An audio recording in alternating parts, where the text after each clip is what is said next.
If there is a Swiss Army knife of mechanical keyboards, this might just be it.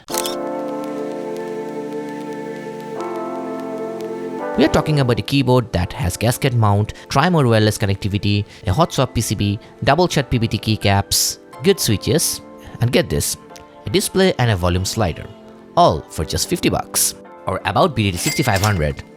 AK650 is Ajazz's brand new 65% keyboard, and it's coming with what I call a tier 1 specs across all fronts in a budget. How good this is? Find out in today's video. Shout out to Tech Diversity for sending out the board. The case is made of ABS plastic with smooth rounded corners and a subtle gradient back. Up at the top right we get this unique display and knob combo, which I'll get to it in a moment. It comes in two colorways and keycaps options, side printed shine through or non-shine through cherry profile PBT keycaps. Both are double shot with decent thickness, feels great to type on, and of course looks great. Normally, if you want a display and a knob on a 65% keyboard, you'll have to lose at least 2 keys. The space in 65% keyboard is really tight, so hence you often don't see the display and the knob combo. So what did Ajazz do? They have fitted a 0.85-inch LCD display at the top right corner, and right next to it a slim ergonomic volume slider. The volume slider feels quite satisfying with nice tactile feedback when you move it. The display shows you the time, date, battery life, connection mode, and lets you navigate settings like pairing or RGB adjustment. Oh, you can load your own GIF for that extra bit of flair like this. It can be done with the help of a software. More on that later. The AK650 uses a gasket mount with silicon gasket jackets on a flex cut polycarbonate plate. The gasket jacket suspend the plate and PCB combo, give an even sound across the board. It's just like all the budget keyboards these days. You are getting a 5-pin hot swap PCB with south-facing RGB LED supporting all MX style switches out there. It's a 1.2mm flex cut one with QMAC and hot swap sockets. These are basically Kel and Gateron clones but with improved specs.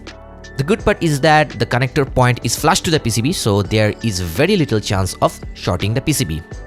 I have seen Ajazz using these hot swap sockets for quite some time, and these days many high-end boards are using it. And of course they have held up quite well. The RGB is fully customizable via software, though it's Windows only. The software lets you remap the secondary layers, set macros, and adjust lighting. As I've said before, this software can be used to upload GIFs. There is a native Mac mode, but there is no QMK via or web-based software solution. So more on that later.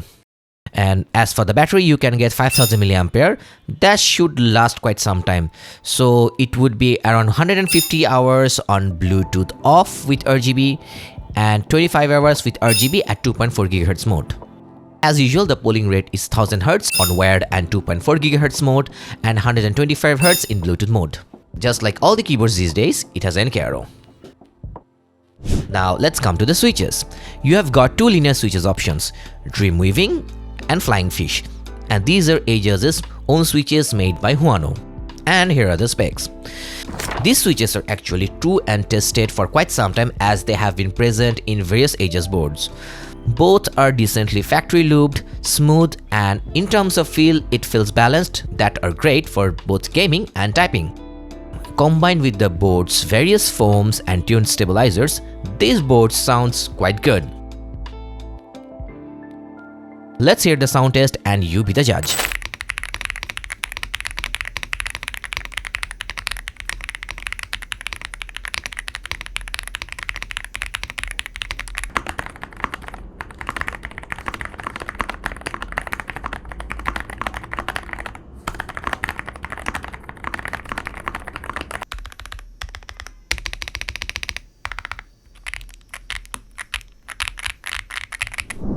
After daily driving for quite some time, I must say that the Ajazz AK650 held up quite well.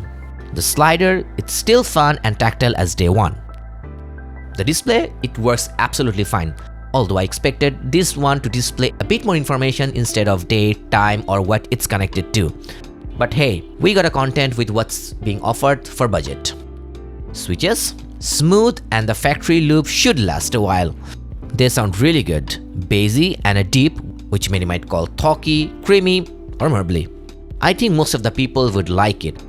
The pitch is a bit on the higher side due to the structure of the board, but I think that's absolutely alright. It sounds great right out of the box and no further modding is required. The board sounds really alive right out of the box despite having a FlexCut PCB. And as such, the board requires no further modding.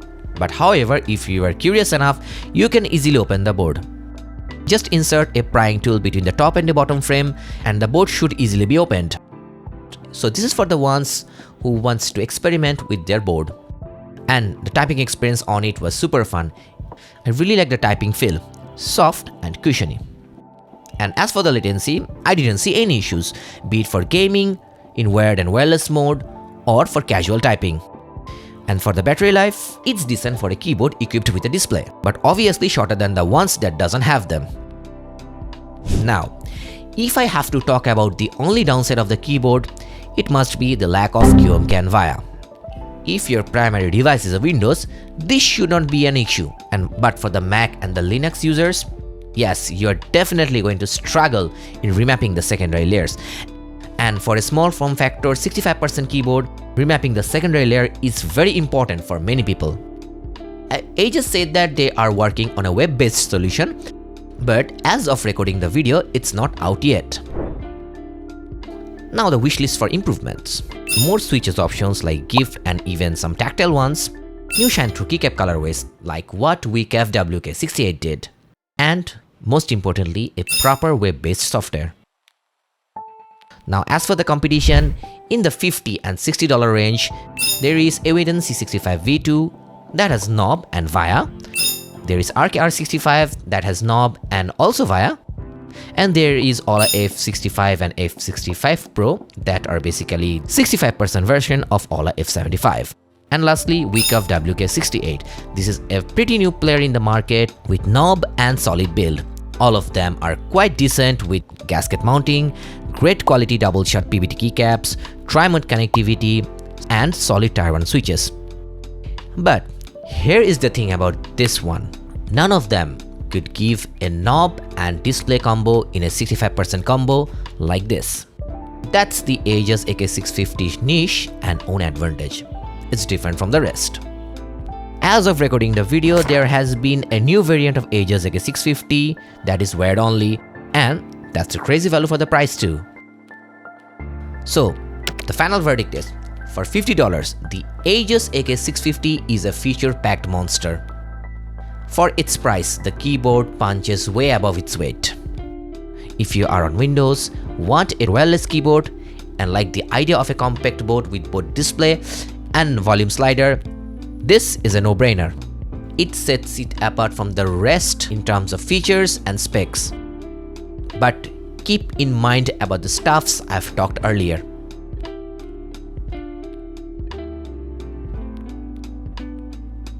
So that's it for this one. If you want to see me pit the Ajazz AK650 versus the competition, don't forget to subscribe to my channel and let me know in the comments. I might do a one based on your feedback. Thanks for watching, and I'll see you on the next one.